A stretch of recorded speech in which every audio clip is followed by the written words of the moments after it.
Ok, estamos de volta agora em definitivo, como eu falei na abertura agora há pouco, nós temos o prazer de receber hoje, aqui no programa, no Tribuna Livre, o superintendente do Ministério do Desenvolvimento Agrário e também da Agricultura Familiar, Cesário Braga. Seja bem-vindo, superintendente. Obrigado, Muniz. Muito boa noite. Valeu, boa noite. Boa noite, Narciso. Boa noite. Boa noite, Osmir. Felicidade de estar aqui mais uma vez aqui no Tribuna Livre. Boa noite, Osmir Lima. Boa noite. Narciso Mendes. Meus cumprimentos pelo Dia da Consciência Negra. Muito obrigado. Obrigado. Doutor Narciso, o Osmir começou o programa anterior fazendo uma pergunta. Cabe o senhor agora começar, então, para a gente equilibrar aqui. Ó. Eu tenho uma pergunta fundamentalmente importante do meu ponto de vista. Eu considero o agronegócio, o mega,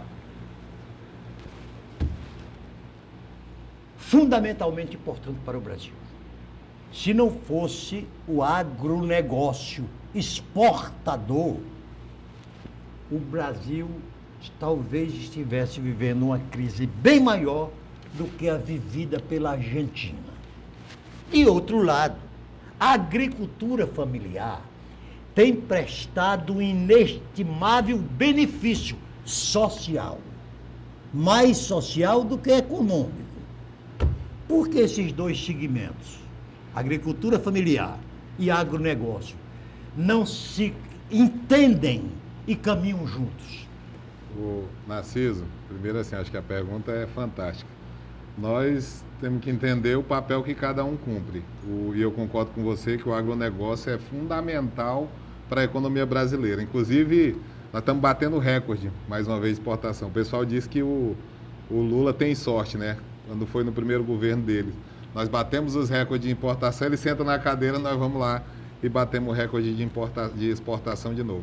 Não é fruto da sorte, é fruto do trabalho. Por exemplo, em julho agora, nós lançamos o maior plano safra da história do Brasil. O que é o plano safra? São créditos que vão ser disponibilizados para a agricultura, e aí quando o Lula lança o plano safra é geral, mas nós temos uma divisão, tem o que é da agricultura familiar e quem tem o do agronegócio, com juros subsidiado, para que essa produção ela possa crescer ainda mais. Então o governo ele fomenta a produção a partir da disponibilidade de crédito. O agronegócio cumpre esse papel na exportação, Narciso, mas ele talvez não cumpra o papel que a gente tem na agricultura familiar. Quando a gente olha para a agricultura familiar, é a agricultura familiar que bota a comida na mesa do trabalhador. Esse processo de exportação termina não ficando no Brasil. E aí a gente vive algumas discrepâncias. Me diz como é que tu está no país que é o maior exportador de soja do mundo, é o maior exportador de carne bovina do mundo, é o maior exportador de frango no mundo, e a gente estava convivendo com a fome. Um país que produz tanta comida convivendo com a fome, porque a agricultura familiar ela estava desguarnecida nos últimos 6 anos. Inclusive o ministério que nós estamos agora, Muniz, ele foi recriado no governo do presidente Lula, porque o presidente Lula entendia que não dava de ter uma porta só para dialogar com a agricultura familiar e com o agronegócio, porque são pautas distintas que têm que ser tratadas. Então eu acho assim, não existe uma divisão.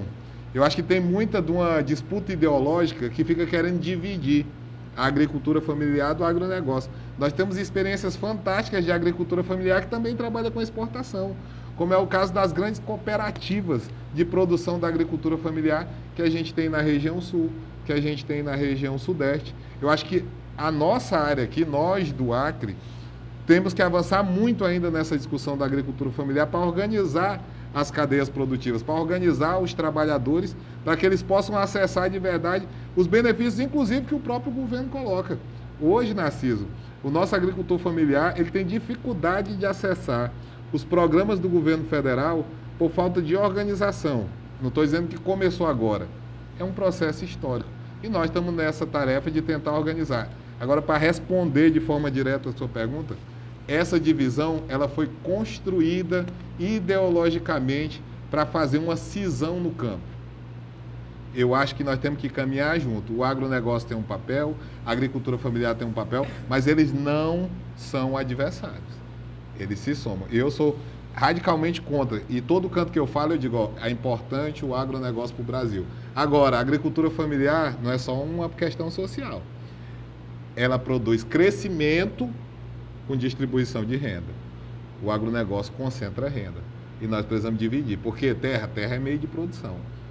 Enquanto mais mãos tivermos os meios de produção, maior vai ser a geração e a distribuição de riqueza. Ó, Narciso, o Cesário tem certa razão. Sim. O agronegócio, ele é muito mais destinado à produção em larga escala para exportação. A agricultura familiar, 77% dos estabelecimentos da agricultura se concentra na agricultura familiar. Mas, no entanto, a produção nacional dele é 23% e eles produzem 5% do PIB. Agricultura familiar. 5% do PIB. 5% do PIB. E é mais voltado, como ele falou, voltado para o mercado nacional. É quem produz realmente os alimentos para as feiras, para esse mercado e tal. E o agronegócio é muito mais voltado para o mercado externo. Mas eu gostaria de fazer uma pergunta do seguinte. O Acre é um estado favorável, tem um clima favorável a diversas culturas. O clima, um solo. Solo, por exemplo, Narciso, mandioca, milho, banana, café, soja, feijão, arroz, cana-de-açúcar. Arroz menos, Osmir. Arroz menos, porque, exatamente. Eu pergunto, mas eu vou fazer uma pergunta só sobre um. Não muito distante, havia um movimento contrário ao plantio de soja aqui no estado. Qual a razão disso? Osmir, como eu assumi há pouco tempo a pasta, eu não tenho como dizer se havia esse movimento. Eu não consegui identificar que havia um movimento contrário à produção de grãos, na verdade. A gente pega aqui o Acre, a gente tem um problema, inclusive, quando a gente fala de agro, de relevo. Nós temos um problema de relevo. Nós não temos essas terras com o relevo necessário para fazer essa produção em grande escala de grãos.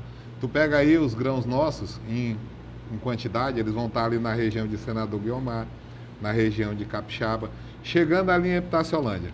Quando passou um pouquinho Brasilé, tu já não vai ter esse mesmo solo plano necessário para que a gente faça essa produção em escala. Porque nós estamos falando de máquinas que precisam fazer o plantio, fazer a colheita. Então nós temos um problema, inclusive, de relevo. A Crelândia ali já tem um relevo ainda mais ou menos, mas tem uma mudança quando a gente pega ali para a região do Tarauacá-Envira, para a região do Purus, para a região do Juruá. O Juruá você conhece bem lá, é uma região um terreno muito acidentado. Muito acidentado. Então tem uma região específica, inclusive, que a gente tem conseguido produzir os grãos. O que a gente fez ao longo da história? O Acre agora comemora a maior produção de milho da história. Tem um processo de modernização que está chegando. Um dos grandes desafios nossos é modernizar a produção. Tu imagina hoje o cara querer plantar 10 hectares de milho, plantar na plantadeira e quebrar, que a gente fala colher milho, a gente fala de quebrar um milho, e quebrar na mão, não tem viabilidade econômica. Correto. Porque hoje, inclusive... Nem produtividade. Nem custo muito alto. O milho do Acre é mais caro que o milho de Mato Grosso, do que o milho de Rondônia. Por quê? Exatamente. Por causa dessas condições. Falta de produtividade. Agora, os produtores estão investindo em tecnologia. Quando a gente passa ali naquela região de Capixaba, a gente começa a observar um maquinário diferente que a gente não via antes aqui no Acre. A gente percebe que tem uma seleção de semente, tem uma mudança que a gente está vivenciando. Então, não é que, para mim, havia uma barreira. Nós estamos numa nova fronteira agrícola que está acontecendo no Brasil, acho que como um todo, de novas tecnologias. Tem muita gente estudando novas tecnologias para ampliar a produtividade. E eu acho assim que quem quiser plantar, tem que plantar. A gente está precisando de mais gente plantando. E aí é tudo.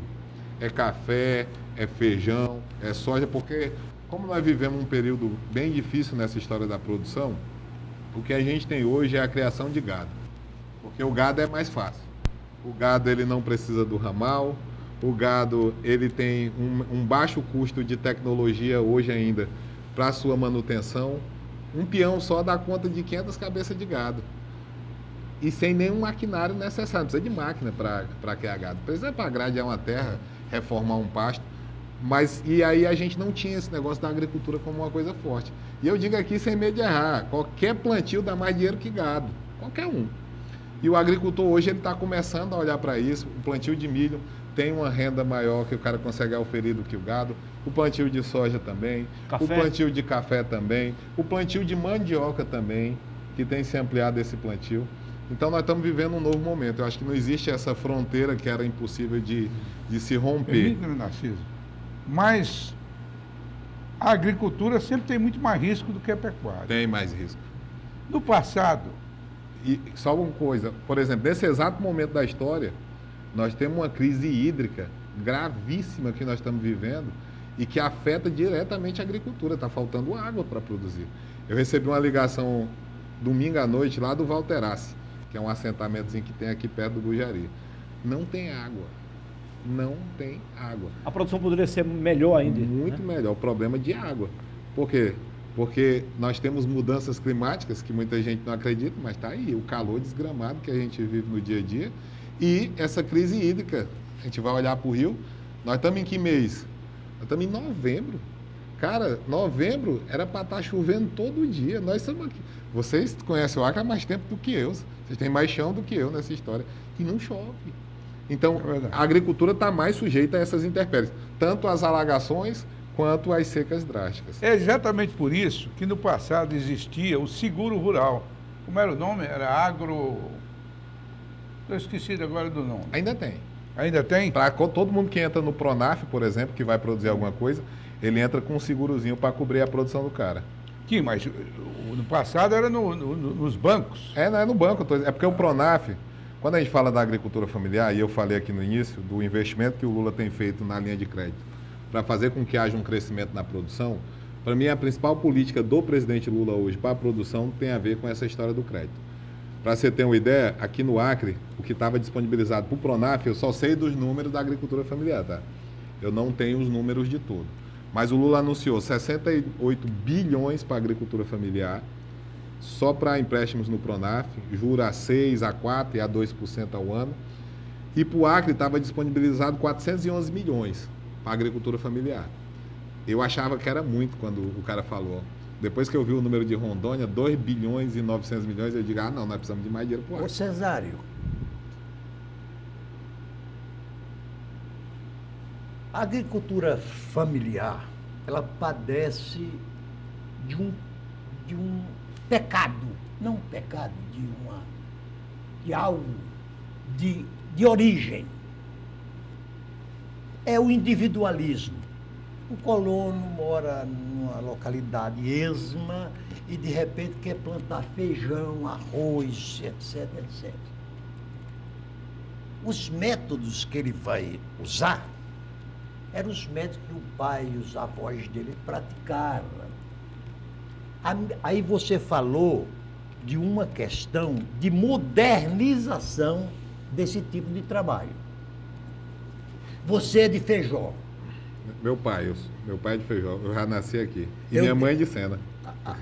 Eu devo muita gratidão, até eleitoral, à família Braga em Feijó. Osmir disse que os Braga apoiaram ele, mas também uma parte deles foram simpáticos a mim. Eu acho que não. Tem procedimento que a gente passaram para trás. Não, só vou dizer, era muito Não. grande a família, acho que Aí deixa eu dividiram. lhe Então falar você é sobrinho do ex-prefeito. Você hoje é funcionário de um ministério que cuida fundamentalmente da agricultura familiar e o Ministério da Agricultura cuida no âmbito geral, inclusive do agronegócio. Exato. A minha pergunta é, se você tomar conhecimento que lá em Feijó, em Tarauacá, um grupo de agricultores familiares fundaram uma cooperativa, no que você poderá ajudá-lo no sentido dele adquirir os equipamentos modernos dos quais dispõe o agronegócio. O Narciso, nós estamos, inclusive, rompendo uma barreira cultural. Você falou aí o pecado da nascença, né? Você dizendo, no nascedouro do processo nós temos uma questão cultural E essa questão cultural ela é muito forte, da história do individualismo, que teve a ver com o nosso isolamento, né? O seringueiro era solto aqui, morava na mata, a relação com o vizinho era demorada para o cara chegar perto. Então ele tem uma coisa muito da produção dele e não tem essa visão de cooperativismo, que para nós é importantíssimo. Quem produz agricultura familiar precisa de escala. E para ter escala, nós temos que juntar vários produtores da agricultura familiar para que a gente possa conseguir dar essa escala e acessar o mercado. Mas isso já mudou muito. Você tem cooperativas que estão atuando em todo municípiozinho, tem uma cooperativa, em cada assentamento tem uma cooperativa, que estão se organizando para vender essa produção de forma coletiva. Tem uma mudança. Principalmente, eu acredito que ela é fomentada por alguns programas do governo federal que ajudam quem está organizado. Por exemplo, o PENAI, que é a compra da merenda escolar. 30% de toda a merenda escolar tem que ser comprada direto da agricultura familiar. Quem se inscreve para vender pode ser individual, mas a gente tem percebido que onde o resultado é melhor é onde as cooperativas estão organizadas. O PA, que é o Programa de Compras Antecipadas, que é um programa fantástico da Conab, minha companheira Alessandra tem feito um trabalho lindo lá, que é um programa, Narciso, eu acho que é um dos mais bonitos do presidente Lula. É a fiscalizadora do programa? Ela é a superintendente da Conab, é quem cuida da execução e da fiscalização. Olha como é que é esse programa. O cara, tu produz, o governo compra de ti a comida, até R$15 mil por produtor, ou de uma associação, ou de uma cooperativa, ele não compra de ti de forma individual. E essa comida, ela vai ser distribuída na cidade. Ou num CRAS, ou vai para uma escola, ou vai para um hospital, mas o foco dela é o combate à fome.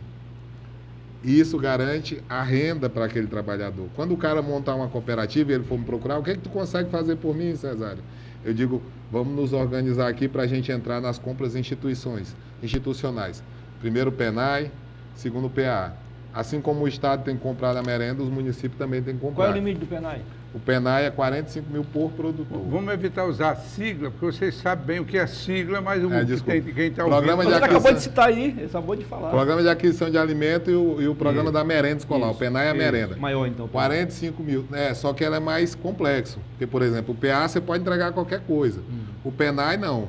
Você entrega conforme a informação nutricional da escola. Que é para garantir comida para a escola. Primeira coisa que eu faço com o cara, eu digo, vamos entrar nisso aqui. Segunda coisa, vamos tentar fazer com que a gente possa acessar os créditos do Pronaf. Vamos organizar aqui o CAF, o CA, daquelas propriedades para a gente poder acessar os créditos do Pronaf. Uma coisa que mudou, Narciso, é o seguinte, não tem mais aquele ambiente que a gente tinha do dar, vou dar isso aqui para o cara, vou dar uma caixa d'água, vou dar uma mangueira, uma bomba para irrigação. A gente não tem mais esse processo. O que a gente faz hoje é o seguinte, é organizar o trabalhador para que ele possa acessar o crédito e ele possa investir. Onde é que está o nosso gargalo hoje, que eu vou dizer para você? Assistência técnica. Para mim, é o grande gargalo que a gente tem hoje, é a assistência técnica. Nós temos um quadro limitado. Pela ausência de quê? Só porque você explica no próximo bloco. Investimentos. Tá? Isso, nós vamos ao próximo bloco e na sequência o superintendente explica por que esse gargalo aí. E você certamente vai continuar conosco. Vamos então ao intervalo, voltaremos já.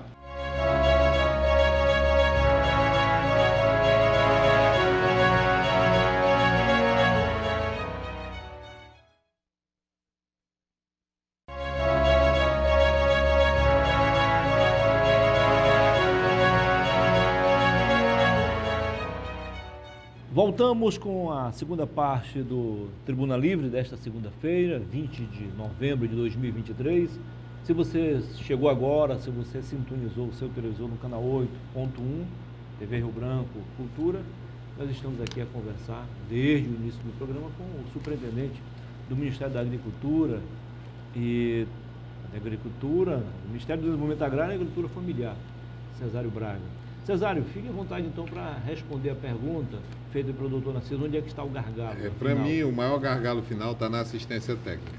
A ATE Pública, Assistência Técnica e Extensão Rural Pública, ela está sucateada. A Emater, o último concurso da Emater, eu acho que é de 78, salvo engano. Há muito tempo que não tem concurso da Emater. Então, nós não temos uma renovação, não tem mais investimento. Eu estava até conversando com o diretor-presidente da Emater, que é o Rinaldo, dizendo para a gente se a gente consegue estabelecer algumas parcerias. Por quê? O MDA, através da Emater, através da ANATE, a Agência Nacional de Assistência Técnica e Extensão Rural, ela promove a assistência técnica a partir de editais. Lança o edital e aí as empresas privadas, e inclusive as públicas que quiserem aderir, vão atrás de aderir ao edital e ver quem ganha para poder prestar essa assistência técnica. Eu tenho falado com o pessoal lá e dizer o seguinte, não abra o edital, vamos fazer o convênio direto com a Emater, porque aí a gente tem condição de pensar uma coisa mais estratégica, que a gente possa dizer aqui, a cooperativa que formou lá, que o Narciso usou de exemplo, se nós estamos fazendo uma condição direta, eu posso dizer, vamos botar assistência técnica lá nessa cooperativa, porque isso aqui vai ampliar a produção de quem já está produzindo. A nossa ideia é ampliar quem já está trabalhando. Para mim, esse E abre as portas para financiamento público dessas Tem cooperativas? linha de crédito. abre muitas linhas de crédito para financiamento público. E, por exemplo, agora nós estamos falando aqui que o Pronaf, ele tem um Pronaf só para a agroindústria da agricultura familiar, financiando principalmente cooperativa. A Cooperacre, que é a maior cooperativa que a gente tem aqui no Acre, vai pegar um financiamento para as suas singulares, que são as cooperativas menores, para poder produzir pontos de recolhimento para fruta. Porque eles estão comprando toda a polpa de fruta do Acre, Narciso. Cupuaçu, maracujá, abacaxi. Para ter uma ideia, eles estão indo buscar graviola na Bahia, porque não tem graviola em quantidade suficiente aqui no Acre. Ou seja, tem espaço para produzir. A gente tem que ir lá, organizar esse produtor. Aí, Cesário, você tocou num assunto anterior, que é a questão da produtividade. Esse trabalho manual que é feito no Acre não tem competitividade com produtos de fora. Basta dizer, se você for um supermercado, a agricultura quase toda vem de fora. É. Quase toda vem de fora. E eu acho que essa ideia que vocês tocaram, vocês, Narciso, da cooperativa é o caminho. Eu fui fiscal rural do Banco do Brasil em Santa Catarina, né? Já há 50 anos atrás. Já naquela época, Narciso, existiam cooperativas. E elas são modelo para o Brasil. As de Santa Catarina são muito fortes. Tudo começa lá, Já praticamente, existia cooperativa. Era fácil até a gente fazer a fiscalização em cima das cooperativas, em cima mesmo dos produtores que tomavam empréstimo ao banco, que era protegido, que eu lembrei meu nome, do Proagro, que era o seguro rural. Porque é muito difícil o trabalho rural. Ou como se reportou o Cesário, ou pega um clima como esse nosso de hoje, que acaba com a agricultura.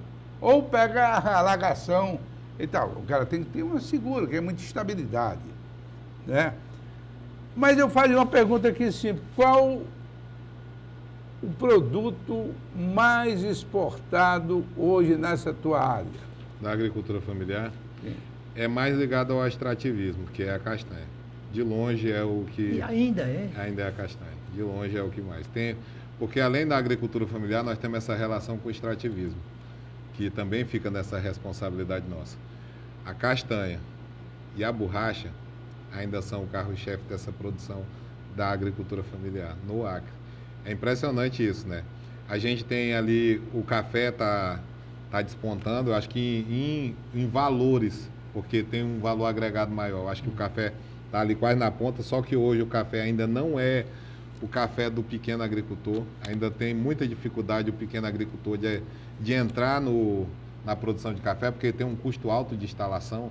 A gente fez uma conta de mais ou menos R$65 mil para plantar 1 hectare de café.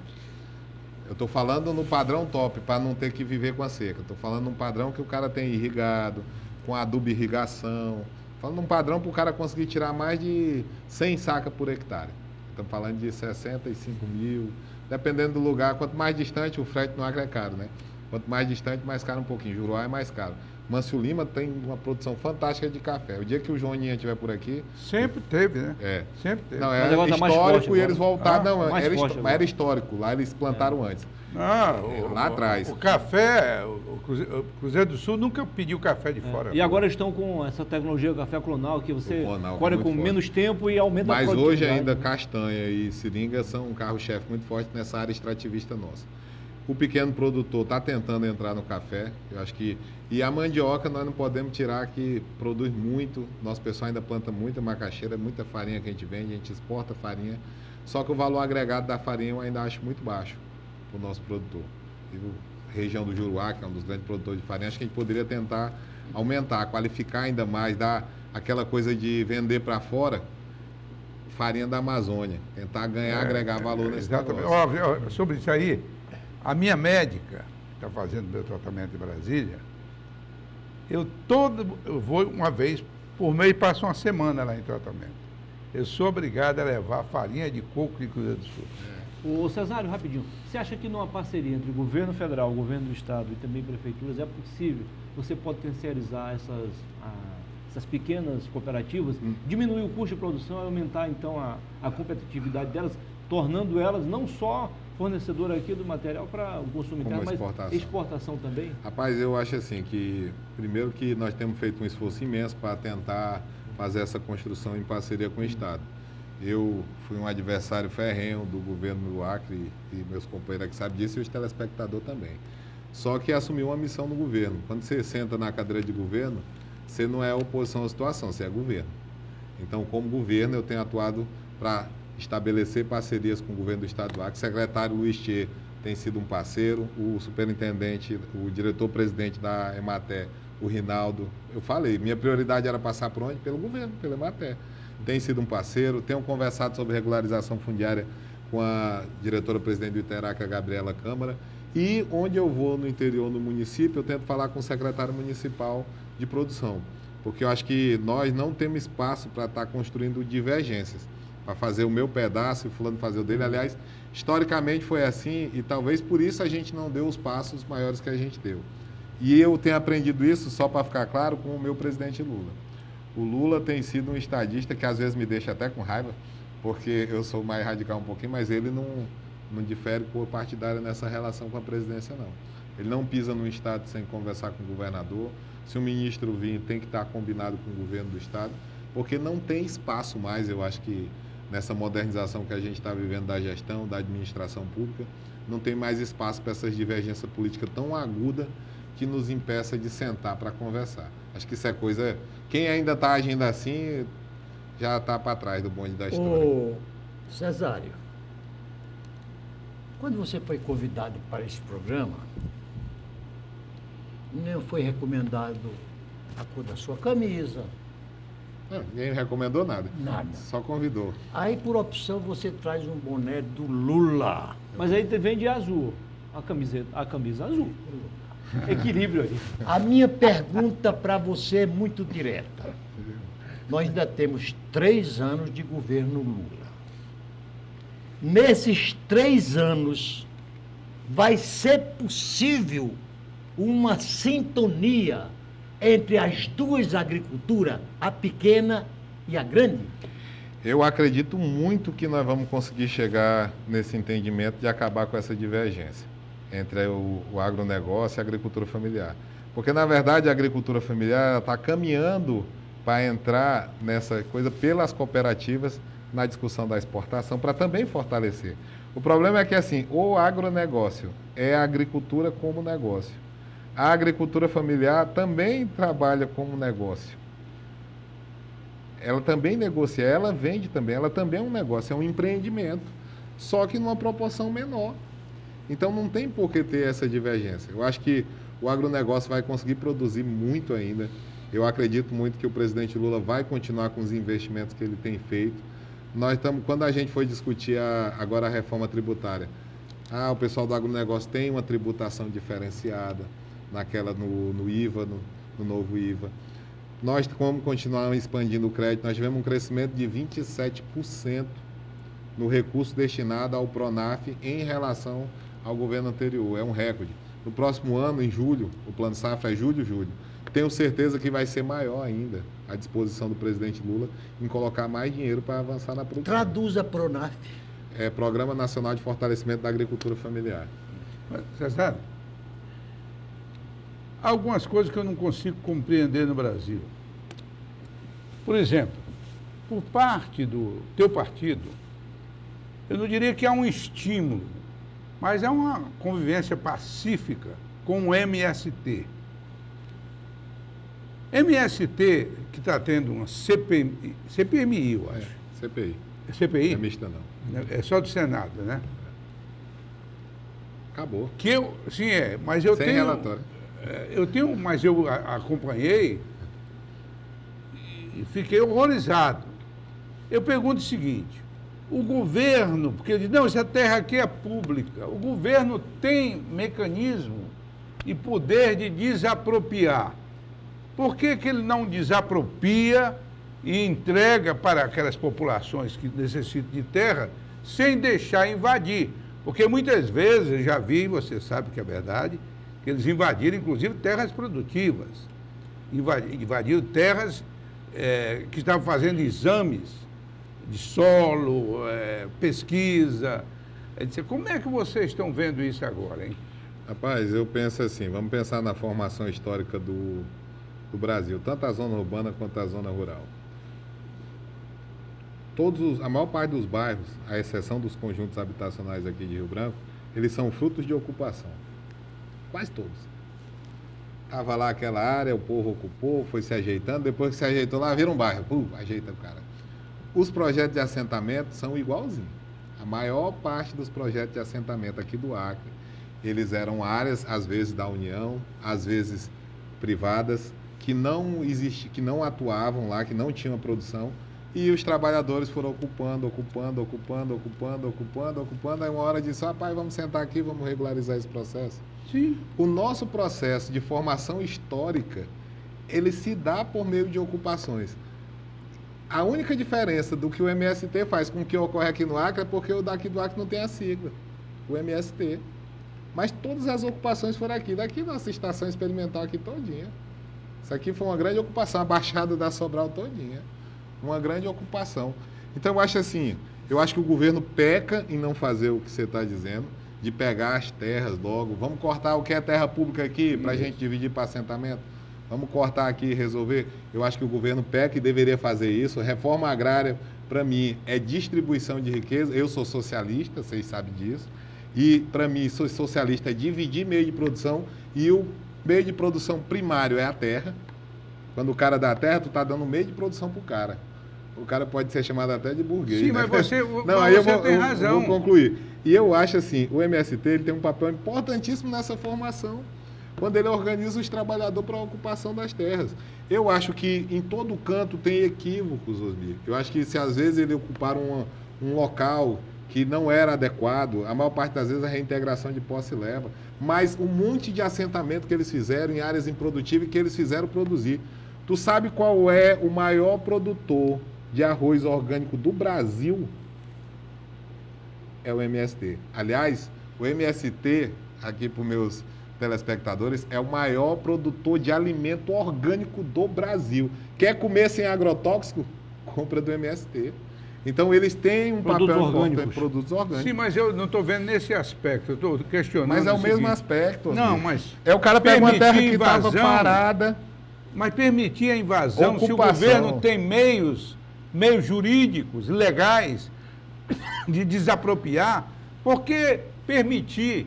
Principalmente o governo de esquerda, como o de vocês. Eu disse que tem que acelerar, porque se não acelerar, os caras vão ocupar mesmo. Porque isso cria uma insegurança muito grande no Osmir, país, para quem quer Nunca produzir. ocupou uma terra produtiva de verdade. Os caras do Acre, eu falo para todo mundo, não espere que já alguma ocupou. terra aqui no Acre, o MST vai ocupar uma fazenda de um grande fazendeiro aqui do Acre, vai invadir uma plantação de milho, uma plantação de... Não vai acontecer isso. Isso não vai acontecer. Agora, se tem uma grande área de terra que poderia virar um assentamento e ela está lá parada, por que não dá a terra para os trabalhadores? O governo deveria fazer. O governo é devagar, os mitos já foi da administração Cesário, pública. O movimento social quer Me correr. dá a oportunidade de eu fazer uma À pergunta. vontade, Narciso. Você Inegavelmente, até pelo seu histórico aqui no Acre, nós sabemos que você é defensor do microempresário rural. Em primeiríssimo lugar, eu defendo os dois. Agora, por que é que os defensores do cooperativismo, que eu acho fundamentalmente importante, satanizam o agrotóxico?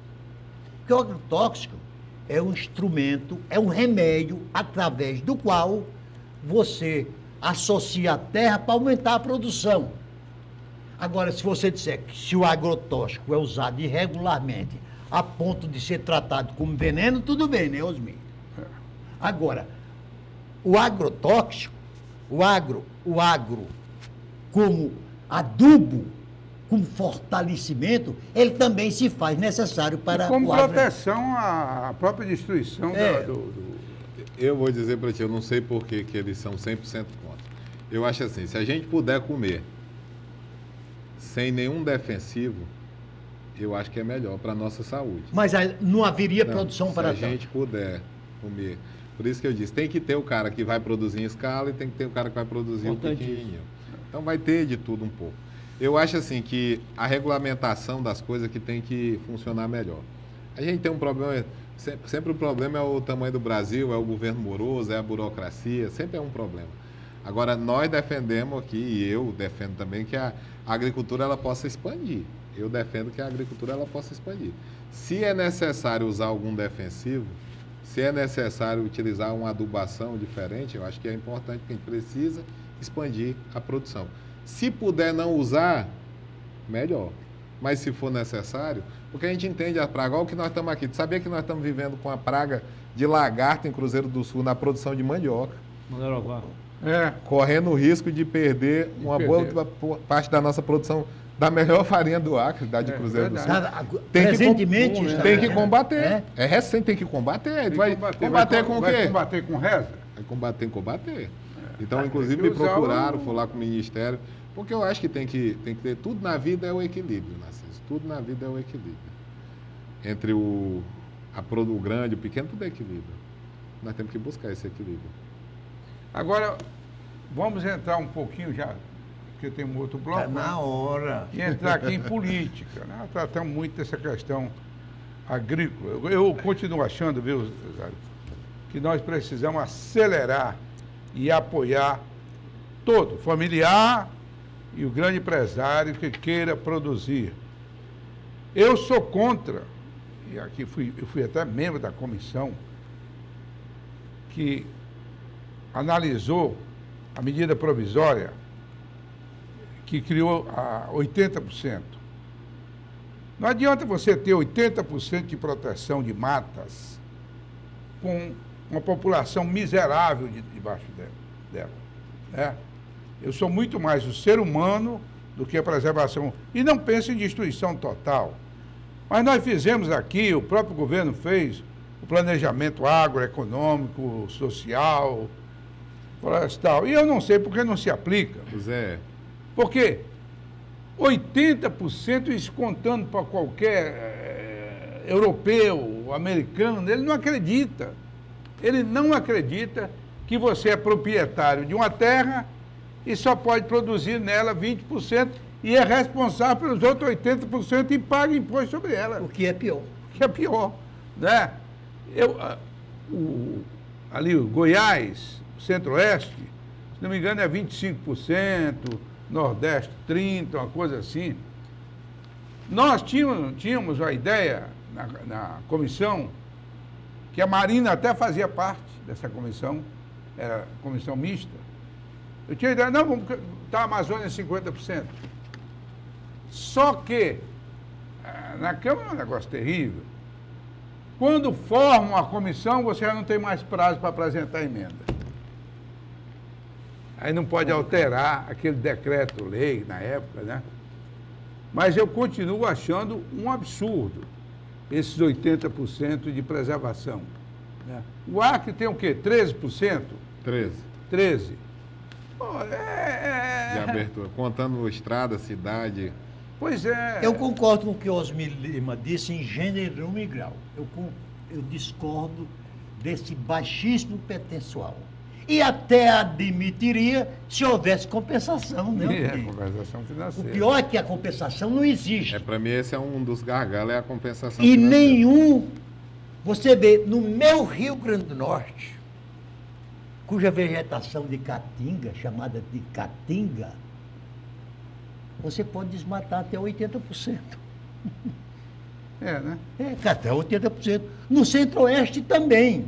Agora, quando chega na Amazônia, em nome do equilíbrio ecológico, que é defensável, aí se impõe uma regra draconiana em que, aí como o Osmir acabou de dizer, eu só posso produzir em 20%. E não é em todo 20% não, Osmir. Se tiver castanheira, se tiver rio, se tiver... A mata ciliar, a mata de você tem proteção. que... Quer dizer, então... Não pode tocar. Eu concordo. Agora, os países ricos, entre eles, Estados Unidos e China, que contribuem com 70% do desequilíbrio ecológico do planeta, aí diz que criaram um fundo amazônico que manda para cá uns tico-tico de dólar. Que nem vem para o poder público. Vem para as ONGs, a grande maioria. Aliás, vai para o poder público, para as ONG não vai, é para o bolso do produtor. Para onde não vai? Você completou Para bem. onde não vai? É muito. Agora, a Marina trouxe 35 milhões de reais com a outra ministra lá, indígena. É, a Sônia Guajajara. Consultoria para pagar funcionários. Não, sei o que aquela lá. lá é para eu conheço, inclusive, é para trabalho com os indígenas, de uma ONG de indígena. Pois Só tem é, indígena. mas... Não chega lá no ponto da linha, na ponta. Não coloca um pote Difícil. dentro da área indígena. E assim- Então essas coisas são equivocadas. E assim a gente fecha esse segundo bloco, avança para o terceiro já já. Continue com a gente. Até já.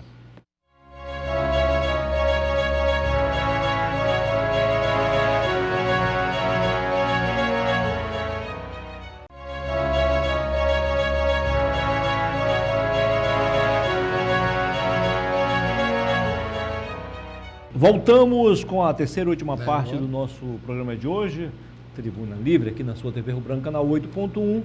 Mais uma vez, muitíssimo obrigado pela sua audiência, você da capital e também do interior. Siga-nos nas redes sociais, @o Rio Branco. A nossa programação está disponível para você no nosso portal, o riobranco.net, e também no nosso canal no YouTube, ok? @o Rio Branco. Então, é só seguir nas redes sociais, no Facebook e também no Instagram. Osmir Lima, você disse que agora vai entrar de fato direito na política, então fique à vontade. Não, eu tenho uma pergunta para fazer para o Cesário, que inclusive foi presidente do PT. Só para te dizer, Osmir, eu sou presidente, eu estou licenciado só. Eu não estou Ele é renunciado. presidente. Então é presidente, ótimo. Não, Presidente renunciado. licenciado. Presidente é o meu companheiro Danielzinho. Eu tô Então, licenciado. diante de sua experiência, eu quero saber o seguinte: o PT governou o Estado por aproximadamente 20 anos, né? 20 anos. Começou com Jorge, Binho, Tião. Só que Jorge reeleito e Tião reeleito. De lá para cá, o PT entrou num processo, eu diria, quase de deteriorização. Na sua avaliação, o que aconteceu para chegar a esse fato do PT hoje não ter sequer um candidato a prefeito a ser apresentado à população de Rio Branco? Rapaz, meu companheiro Osmir, primeiro assim, eu acho que nós tivemos 20 anos de experiência, e é uma experiência inclusive exitosa do que a gente tem de resultado de governo, com erros e acertos. Todo mundo tem os seus erros e os seus acertos. E eu acho que foi um processo um ciclo que se encerrou. E o pós-eleição, o 18, eu acho que nós cometemos erros estratégicos na eleição de 2018. Em 2022, a gente pegou os erros que a gente tinha feito em 18 e potencializou. Se vamos errar mais aqui. E aí nós estamos convivendo com a crise das decisões erradas de 18 e 22. E eu vou botar 20 no meio só de lambuja. Nós tivemos uma candidatura do companheiro Daniel Zen, que ainda foi candidato a prefeito naquela eleição de 2020, para não dizer que nós não tínhamos candidato, mas com um resultado que não foi um resultado esperado.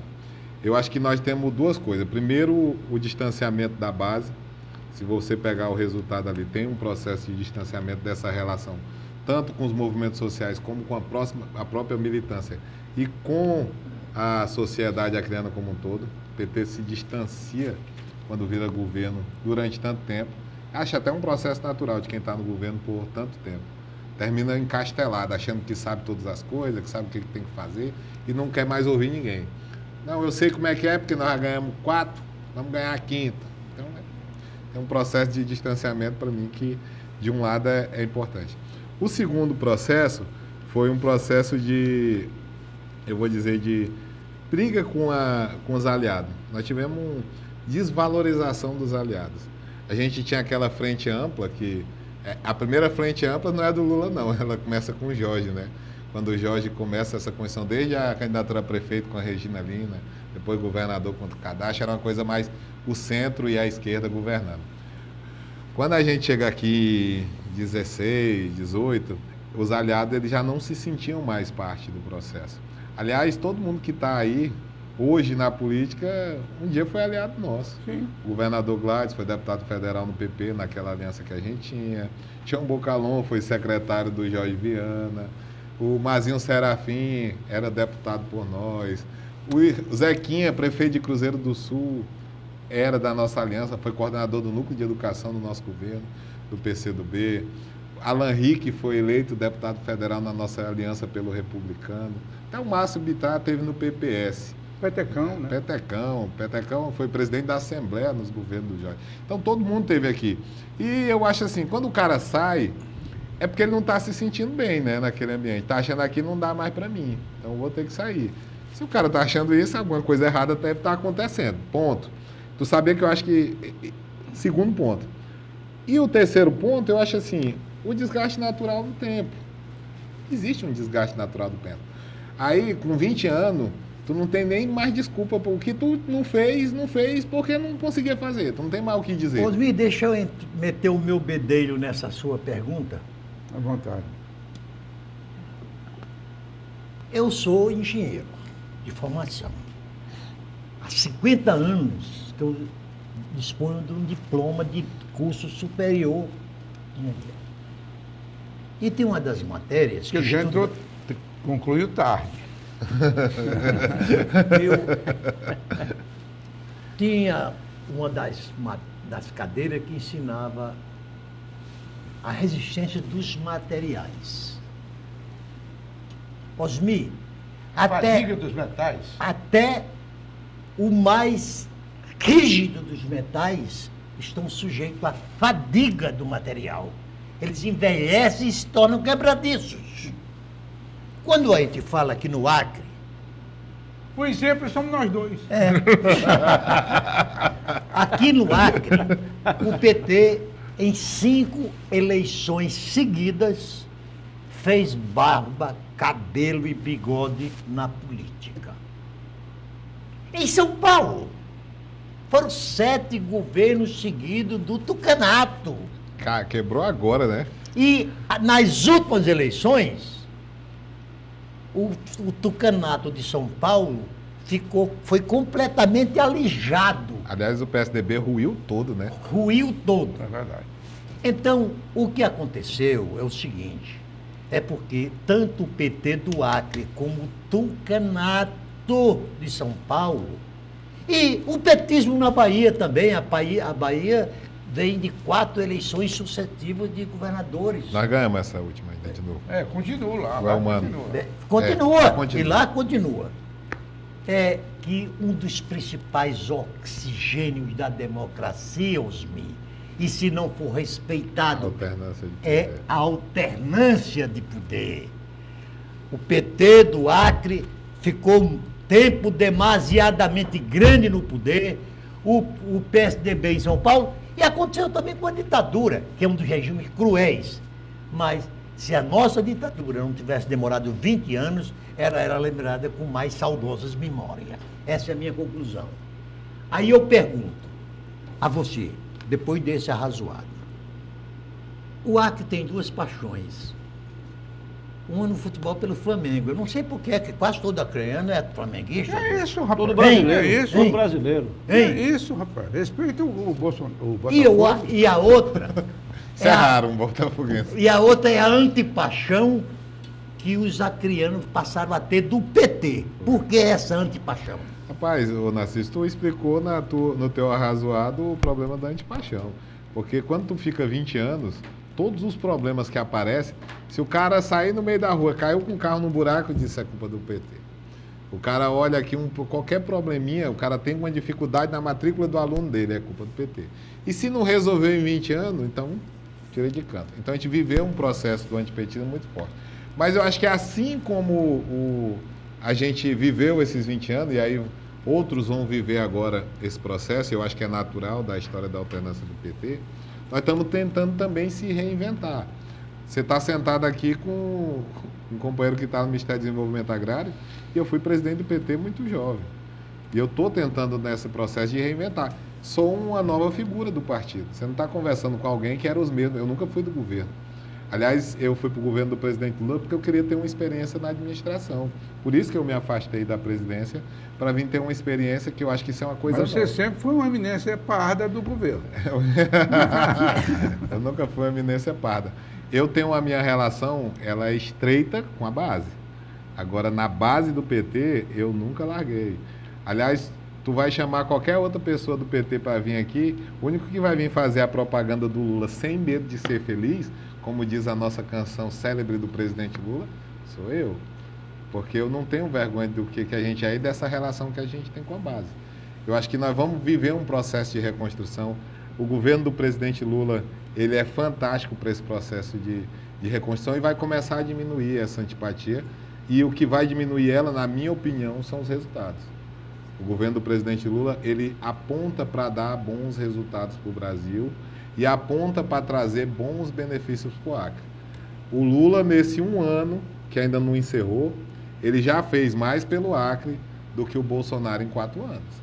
Só os investimentos que ele fez na BR, só o anúncio do hospital universitário, da maternidade ali do 2º distrito, da gente construir a ponte de Rodrigues Alves, da reconstrução da 315, da 364 e da 317, da volta do programa de habitação, que a gente vai voltar a tentar completar ali a Cidade do Povo. Só de falar ele já fez mais do que o Bolsonaro. E de fazer, quem vai daqui para Cruzeiro do Sul... Por enquanto está tudo na promessa. Não, você foi para Cruzeiro do Sul quando a última vez de carro, Osmir? Quando você foi em Brasileia a última vez de carro? Não está no campo da promessa, não. Você já sente. Eu tirava daqui para Cruzeiro do Sul, estava tirando em 14... a estrada de a ponte sobre o Rodrigues A ponte- Alves. Mas vai sair, Osmir. Está, inclusive, no nosso plano plurianual, é diferente. Então, nós estamos vivendo, eu estou dizendo que esse governo vai ter um impacto positivo na imagem do PT do Acre. Porque o cara pode gostar do PT ou não, mas o Lula é do PT. E o resultado do presidente, ele vai ser colhido pelo PT. Por mais que tenha outros que estão na Mas base aí, você hoje... me permite. À vontade. O Lula, quando foi presidente, ele mesmo reconheceu, foi o estado que proporcionalmente ele mais investiu no Brasil. E não temos que negar isso. Uma série de obras foram feitas aqui, mudou o Rio Branco, a cara de Rio Branco, essa coisa toda, né? No entanto, quando vem a eleição, ele sempre foi pessimamente votado. Por quê? Sim. Eu vou lhe dar uma coisa para mim que é um fato muito concreto disso aqui. Se tu for ali em Cruzeiro do Sul e perguntar para alguém quem fez a ponte do Juruá, qual é a resposta que você vai ouvir de lá? Governo do Estado. Não vai dizer que foi o Lula. Mas então é Quem? culpa dos governantes. do Tu estado. não vai ouvir dizer que foi o Lula. Quem fez a Cidade do Povo? Recursos Tinha o federais. Viana, vamos dizer. Foi a Dilma. Quem Sim, fez- mas aí não é culpa do PT, não? Não, é minha? Não, do PT de uma forma geral. Eu só estou Dos dizendo governantes. que agora nós não temos o nosso governo para se Chacrinha já apropriar. dizia, quem não se comunica se trumbica. Não, Hein? mas nós nos comunicávamos bem. Tanto é que ficamos 20 anos, inclusive com fruto desses investimentos do governo federal. Agora, Sim, mas ele não era votado, estou dizendo ele. mas É. os nossos quadros eram. Sim. E agora que nossos quadros não estão sentados na cadeira de governador, o ônus vai todo para quem? O bônus todo para o presidente Lula. E isso vai É o que interferir você espera, né? no resultado. É o que nós estamos trabalhando para tentar se comunicar e não se trumbicar. Porque antes, realmente você tem razão, antes os governadores passavam tudo para ele, para deputados e tal, né? E esqueci o presidente. Cesário. Tem uns tentando já, tem cabo, não tem Cesário. pai da BR aí, mas pai da BR do que BR. Antes de ser nomeado superintendente do MDA no Acre, você se articulou para ser o presidente do INCRA. Lideranças do PT atrapalharam. Isso é fato ou é fake? Não, na verdade, os sindicatos de trabalhadores rurais, as direções municipais, queriam que eu fosse ocupar o espaço ali do INCRA. Sim. Mas foi feito um entendimento que naquele momento a gente precisava de um quadro técnico. E aí pediram para mim retirar meu nome e compor em outro espaço. Isso aconteceu pacificamente? Claro que não. Existe passividade em Constituição? Não existe. Mas aconteceu e a gente toca a vida para frente. Boa complementação. Até parece, não tenho. Nós sabemos como é que é espaço de poder, meus companheiros. Vocês Não entendem dá mais tempo do de fazer que uma eu. perguntinha? Dá, sim.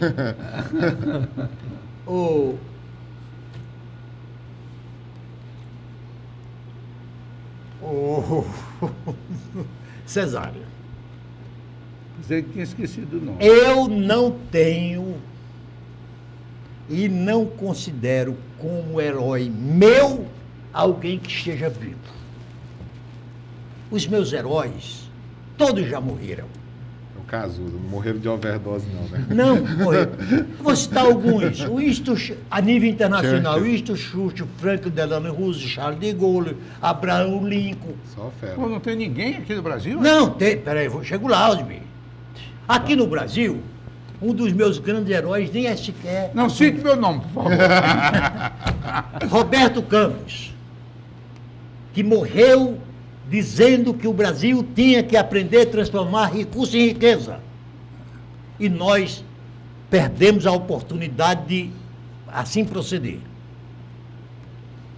Aqui no Brasil, eu considero que, com saudosa memória, o governo de Juscelino Kubitschek, Vem pra cá. Desenvolvimentista, sim. apesar dos pesares, Getúlio Vargas, Mas ditador. Exatamente. Estado Novo. Graciliano Ramos bem diz isso no livro Memória de um Cárcere. Memória do Cássio. É. Então, você não acha que a ausência de partidos políticos no Brasil, ou a ineficiência dos partidos políticos, está sendo responsável pelo lulismo e pelo bolsonarismo que tanto prejuízo tem dado ao nosso país? Eu acho assim, quando a gente fala de partidos políticos, por mais que o lulismo seja um fato, mas ele está alicerçado no partido mais sólido do Brasil. Se tem uma coisa que o PT é um partido. A gente pode questionar os demais, o PT tem organização interna, o PT debate, tem conflito, divergência e é natural. E a gente sabe conviver com isso. O PT é de fato um partido político, tanto é que mesmo com o lulismo posto atrás das grades, nós continuamos sobrevivendo enquanto partido.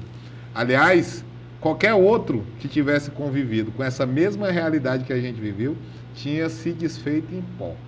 O PT não, ele é um partido sólido no Brasil. Agora, falar de outro partido sólido, eu não consigo. E Eu vou te lembrar, o MDB em parte... É sim, o MDB. Eu vou fazer vou aceitar a opinião do meu companheiro Osmir, e o MDB tem realmente Companheiro Osmir. Gostei. Meu companheiro Osmir. A companheirada aqui, ó. Meu companheiro Osmir. Faz tempo? Será que ele já foi chamado assim alguma vez? Mas eu acho assim que nós, na verdade, os partidos são muito frágeis, e aí eu concordo com você.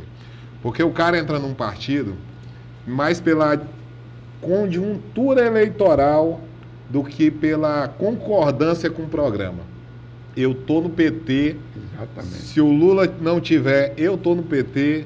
Ninguém do Acre define minha posição, eu tô no PT pelo programa.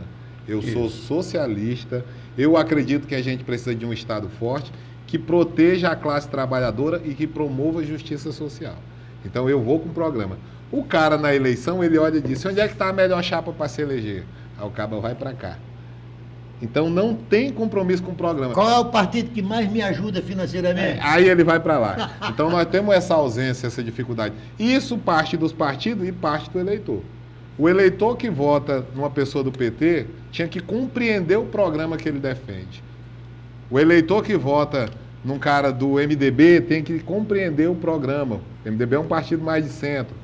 Nós temos os partidos mais à direita, então tem que entender o programa. Então nós temos essa ausência mesmo. E talvez por isso nós tenhamos uma pluralidade tão grande de partido. E é um equívoco, Cesário, não sei se você concorda, que hoje no Brasil se vota em pessoas e não em partidos. O que é um equívoco enorme.